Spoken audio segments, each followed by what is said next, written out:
দেখু, তোরে আমি প্রত্যেকদিন বলি তোর অনেক টাকা বাকি পড়ছে, তুই তোর বাপরে বলবি টাকাগুলো নিয়ে আসবি।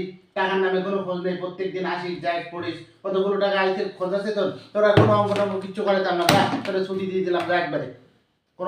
স্যার আমার কত টাকা হয়েছে কইন স্যার। তা সব মিলে 1.5 লক্ষ টাকা হয়ে গেছে তোর কাছে বাকি। স্যার কিভাবে 1.5 লক্ষ টাকা হলো? কিভাবে হলো মানে? তুই যে আসিস পড়িস, এই যে চেয়ার ব্যবহার করিস, এই যে ফ্যান ব্যবহার করিস, এই কত কিছু সুবিধা নেই, সব মিলেই তো 1.5 লক্ষ টাকা হয়েছে।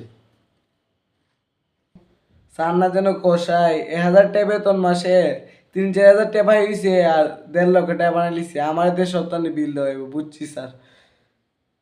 কিরে টেকু, তুই ওই দিক ফিরি গুনগুন করিস, কি বলিস? আমার কিছু বলিস নাকি?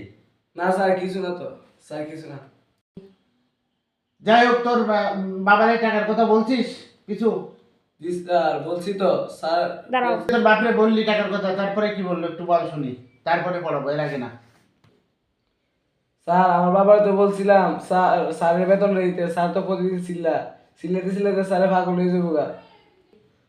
বাবা বললো থাক, তোর টাকা দিতে হবে না। কেন?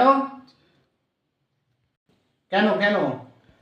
যখন চিল্লাতে চিল্লাতে পাগল হয়ে যাবে স্যার তখন টাকার কথা ভুলে যাবে।